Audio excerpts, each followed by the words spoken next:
We thought this morning about why, earlier this morning, the why question, why do evangelism? Now we're going to think about what. And here's the particular what question we're going to explore. What makes witness powerful? That's what we really want to know, isn't it? And what is the secret to being a really effective evangelist?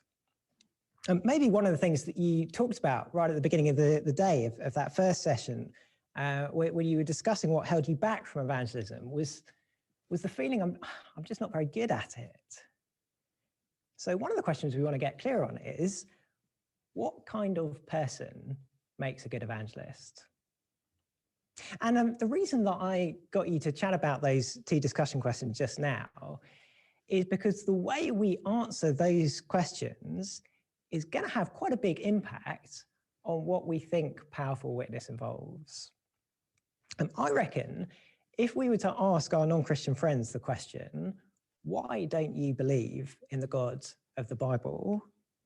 Probably most of the answers we get, most often, would be, I'm just not persuaded that I should. Maybe they'd say, I don't see enough evidence. Or maybe they'd say, well, I think there are good reasons not to believe, intellectually or morally. You may know the famous atheist philosopher Bertrand Russell was once asked what he would say if he found himself before God on Judgment Day and God asked him the question, why didn't you believe in me? And Russell famously replied, I would say, not enough evidence, God, not enough evidence. So here's the thing. Whatever our friends and colleagues might say about why they don't believe in God and worship him, if fundamentally we think that the reason is that they're not persuaded that they should, well, then we'll think that the solution to that is they need to see more evidence. And we need to be more philosophically persuasive, or we need to show them historically why the Bible is trustworthy, why Jesus really did live and die. And you know, that is basically what I thought when I was a teenager. I read Lee Strobel's book, The Case for Christ. Some of you might have read that. It's a book that quite engagingly presents lots of the historical evidence for Christianity. I kind of just thought, if I can just get all my mates to read this book, then lots of them are going to be persuaded and become Christians. Here's why that didn't work. The Bible says lack of persuasive evidence isn't the issue. Take a look at Romans 1 with me. Paul writes, for the wrath of God is revealed from heaven against all ungodliness and unrighteousness of men who by their unrighteousness suppress the truth. For what can be known about God is plain to them, because God has shown it to them. For his invisible attributes, namely his eternal power and divine nature, have been clearly perceived ever since the creation of the world in the things that have been made. So they are without excuse.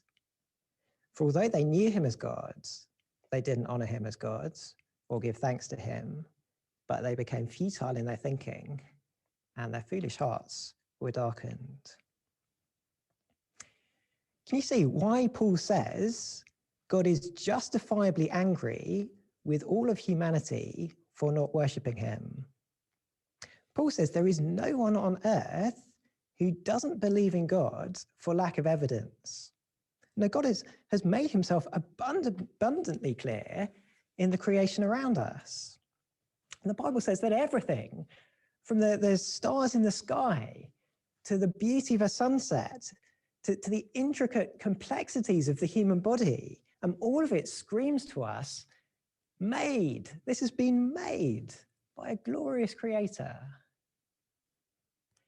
So the problem is not lack of evidence. And Paul says we're without excuse.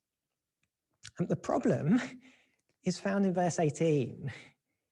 It is that because of unrighteousness, we suppress the truth. And fundamentally, the reason that by nature none of us worship God, well, really, it's the same for everyone. It's because we don't want to. We suppress the truth about him because in our sin, we don't want for him to rule us. And so one of the consequences of our sinful suppression of the truth is that we're actually not able now, of our own accord, to change and decide to accept the truth. And that's a really important point that the Bible makes over and over again. And there's a whole variety of different terms its authors use to talk about our inability to accept the gospel. Here are just a few of the ways our natural condition is described. So you'll see there in Ephesians chapter 2, we're described as dead. You were dead in the trespasses and sins in which you once walked, following the course of this world. Now, this is a fairly obvious point, but one thing that all dead people have in common is they aren't able to do anything about their condition. And dead people can't bring themselves to life. Nor are they able to respond to anything we might say to them. And if you don't believe me on that, just, wander down to your local cemetery this afternoon and you can test that out for yourself later if you like. I suggest you do it whilst no one else is around. You might get some strange looks. That inability is described explicitly in 1 Corinthians chapter 2 there, not able to understand.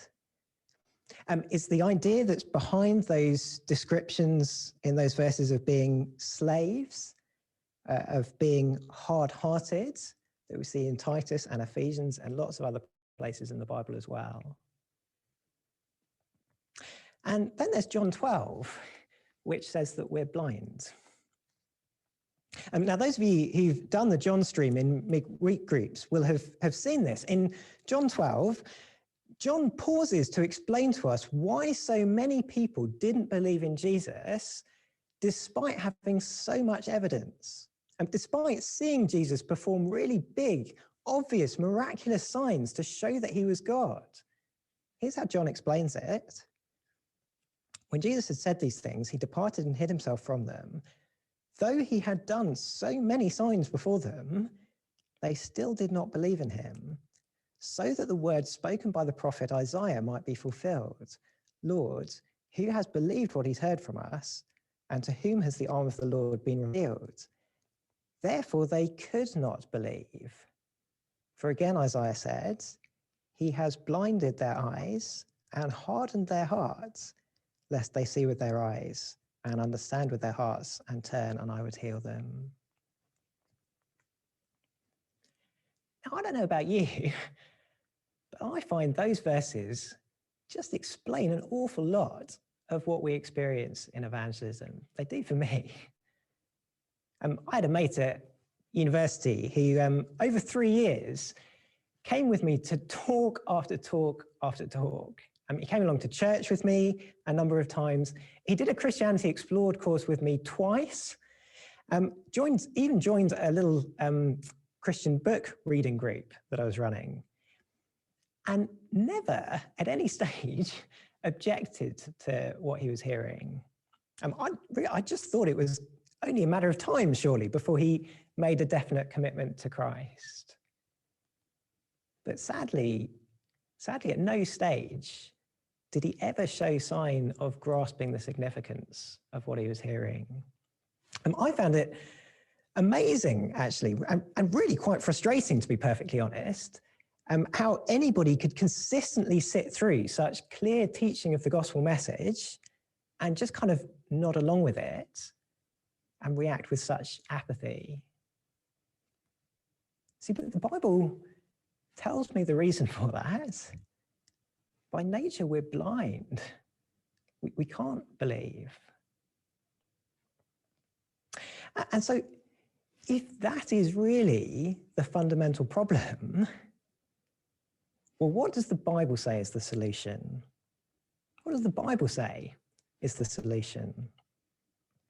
And a great passage to start us off thinking about that is 2 Corinthians chapter 4. So we're going to head back into our breakout rooms now for 50 minutes this time. Read out that passage together. It's listed there on the handout, starts at the end of chapter 3. And have a go at those 4 questions.